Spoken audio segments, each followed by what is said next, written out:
Alright, this question is count triplets that can form two arrays of equal XOR.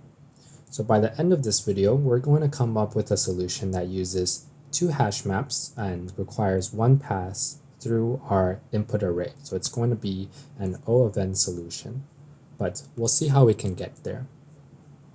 So in this question, they give us an array, and we have to find triplets, so I, j, k, and you can note here that I has to be less than j, but j has to be less than or equal to k, so it's a little bit weird.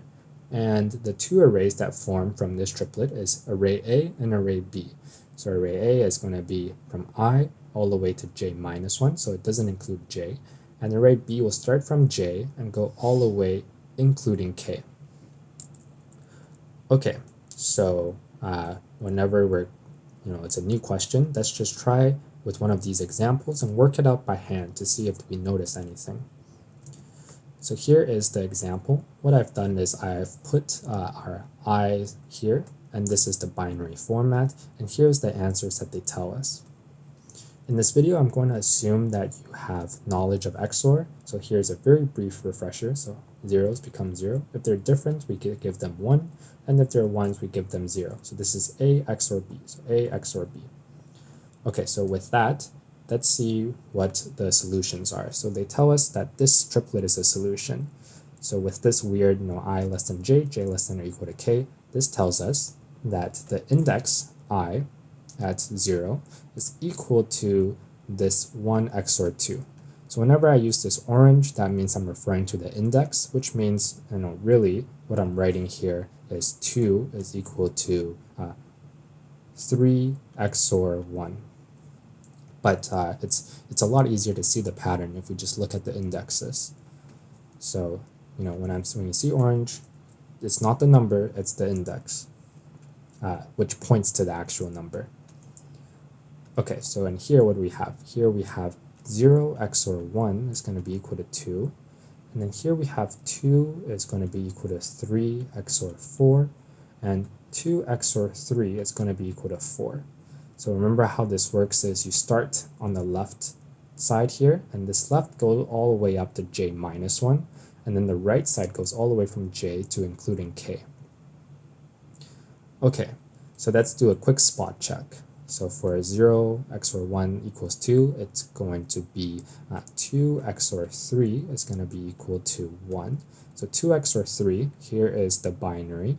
We have 0, 1, 0, 0, 1, 1. It's going to give us 1, 0, 0. And of course, that is equal to 0, 0, 1. Okay, so we kind of have a handle on how this question works. So let's see if we can come up with our first solution. So in this solution, you can kind of see that there's some sort of pattern going on here. It seems like these are the same numbers, but they're kind of just shifted to the left and right side of this equal sign. So here we have 2, 3, 4, and here we have 2, 3, 4. So let's see what property of XOR we have that allows them to do this. So for example, let's say we come up with some sort of value, like A XOR B XOR C is equal to D, and we know this is true.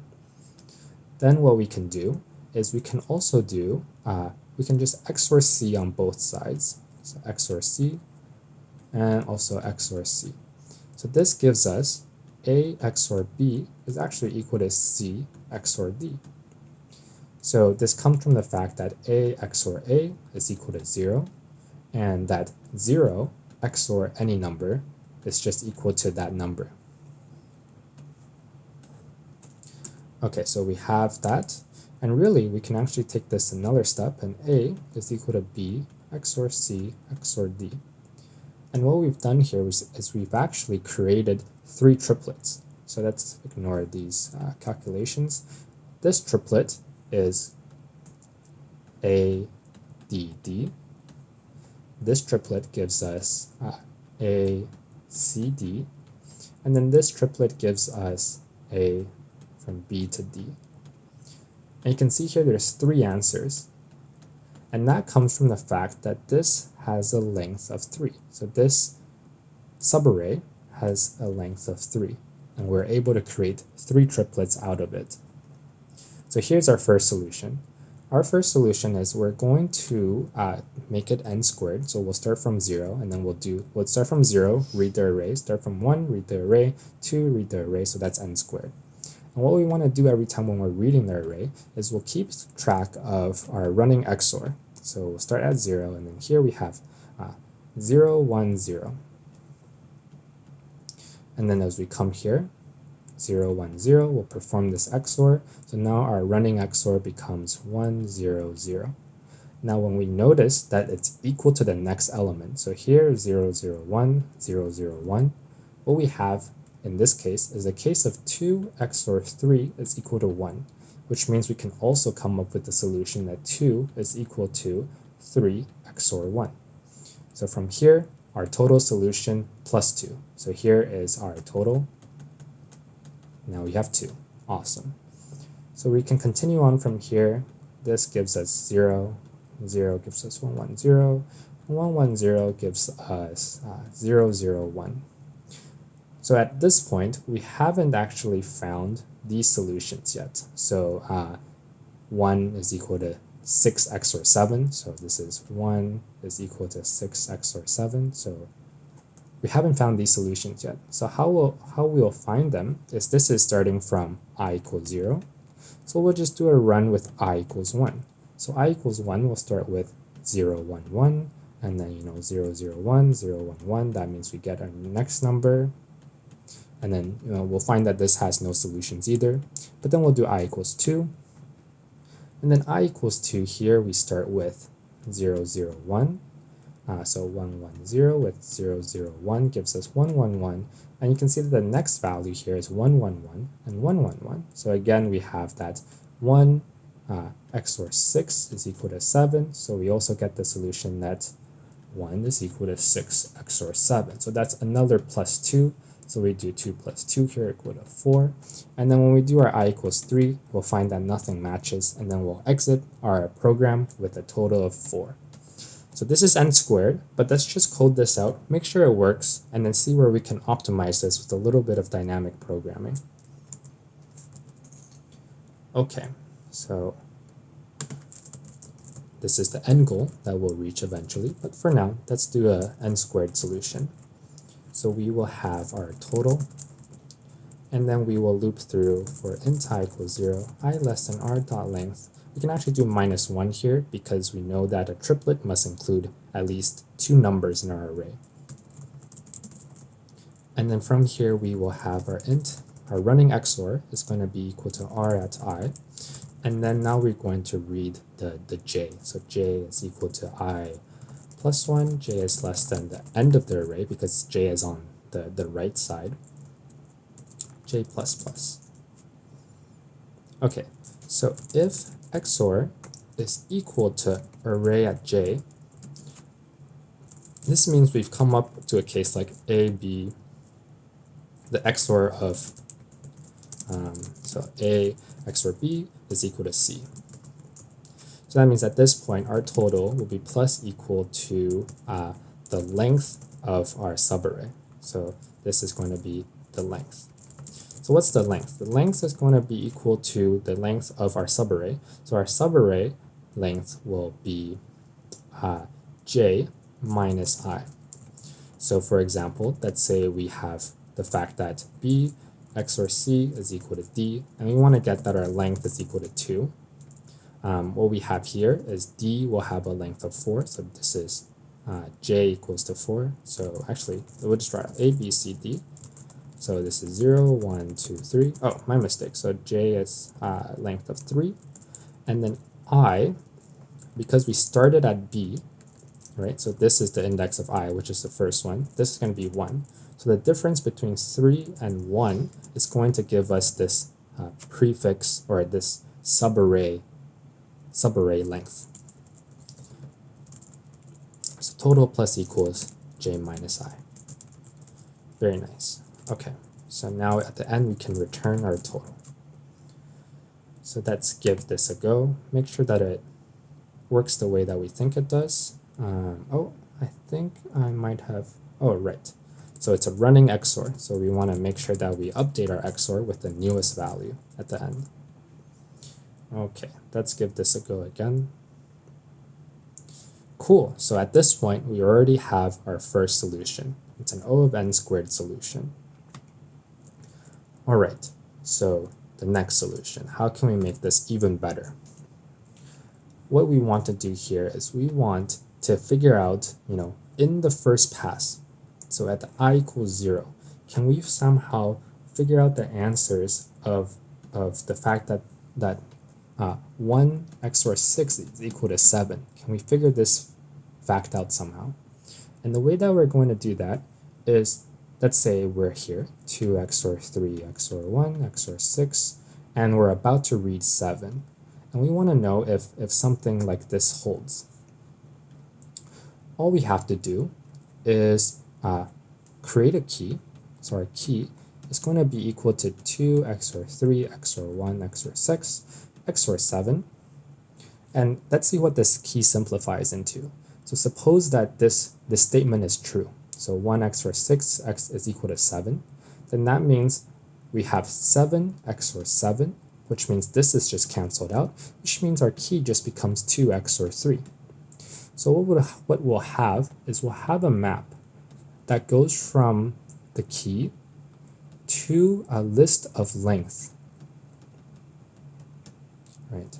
So, when we're going through our I equals 0, what we'll have is we'll have 2 maps to a length of 1, 2 XOR 3 maps to a length of 2, 2 XOR 3 XOR 1 maps to a length of 3, and then now we're here at 2, 3, 1, 6.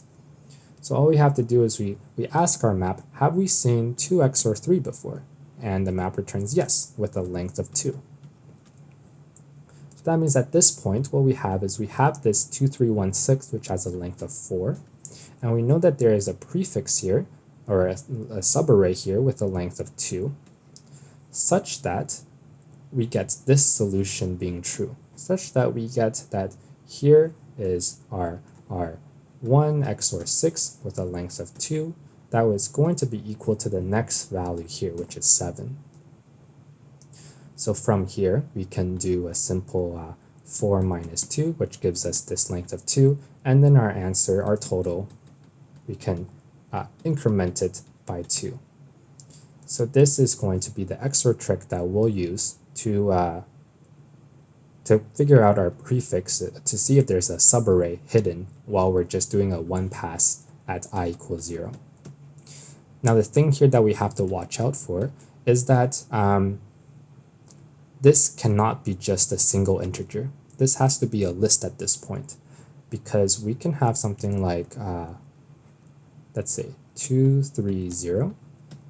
And you can see here that 2 XOR 3 has a length of 2, but 2 XOR 3 XOR 0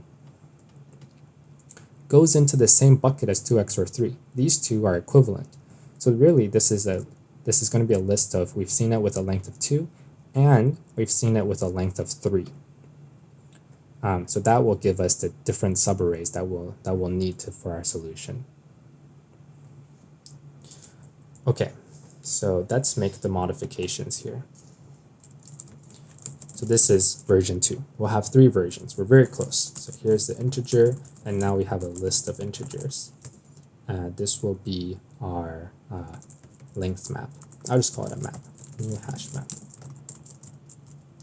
And now we have XOR on the outside because we're only going through this once. And it's going to be XOR, we'll keep a running sum as before. And now we want to come up with this key. So this key is going to be equal to whatever we have with the next number. So it would be I plus 1.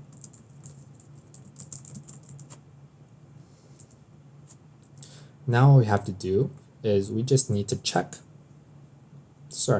We just need to check to see if we've already seen this key before. So if our map contains key at this key, then that means for every integer length in our map.getKey, we will have a total plus equal to the length. right? So we'll have a total plus equal to the length. Now we have to watch out for the edge case here, where our key is actually just equal to 0. So this is the original case of, let's see, we have A, B, A, XOR B, XOR C is going to be equal to D. Then that means if we were to remove our prefix of the empty array, then we would get this 3. So we want this key to map to a 0 length here. So what we'll do is we'll create it up here. So we have our list l.add 0, and then we'll put, if we ever query 0, we'll have this list of 0. Cool. So here is our second version. Let's see if this works. Oh, seems like I'm missing something. Everything's equal to 0. Let's see. Oh, right. We have to update our map at the end of this. So if map contains key of our XOR, then we'll just get the list of all the lengths and we'll add ourselves to it. So right now our length is I plus 1. Otherwise, we have to do a little bit of initialization here.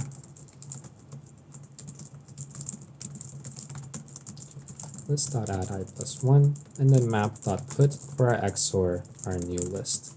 Okay, so now we're updating the map. Cool.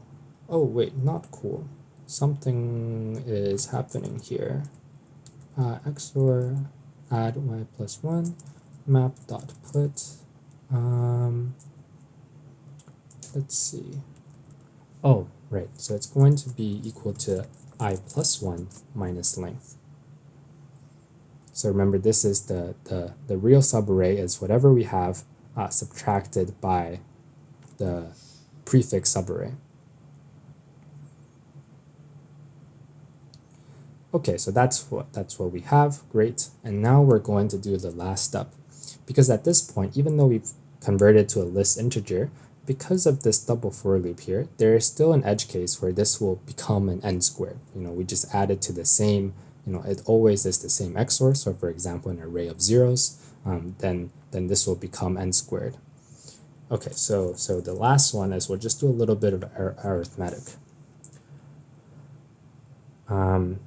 So at this point, what we have is we have a list. So let's say we have our key. It maps to, let's say, a length of 2, 3, 1. And let's say we're currently at A, XOR B, XOR C, XOR D. So we have, this has a length of 4.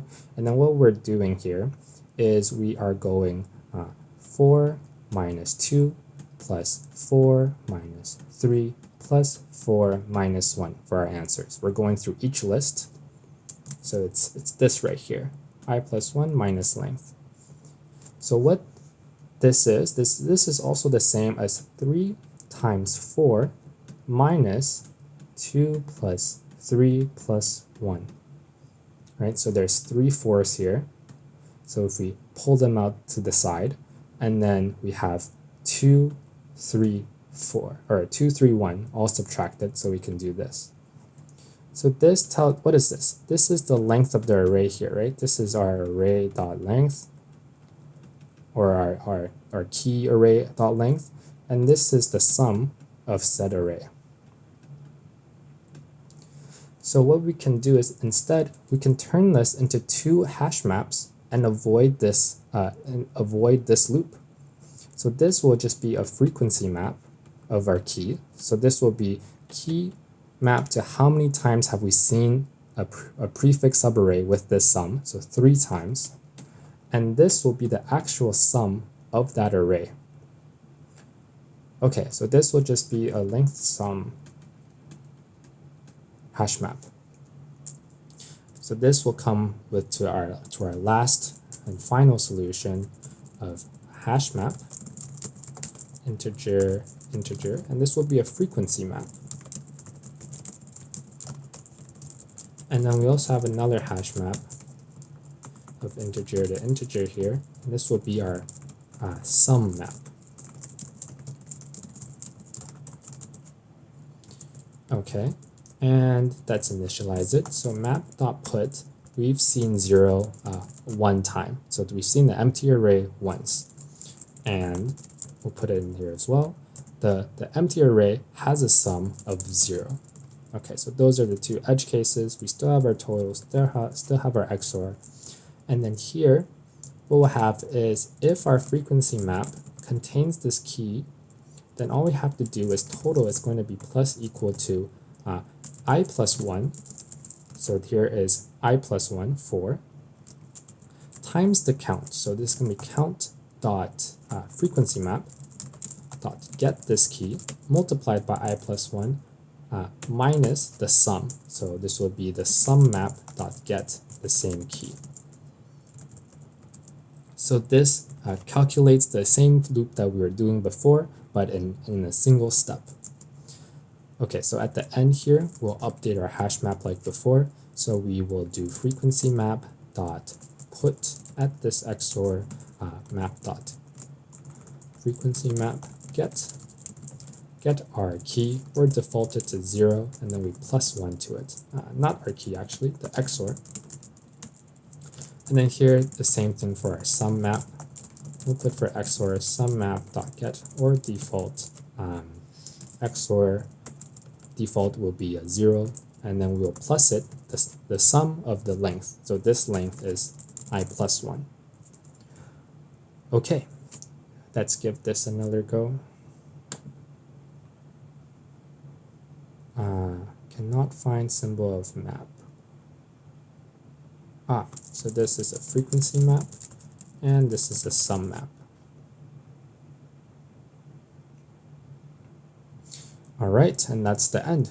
At this point, we have an O of n space. We have runtime of O of n, because we only loop through it once, and space also of O of n with our two hash maps.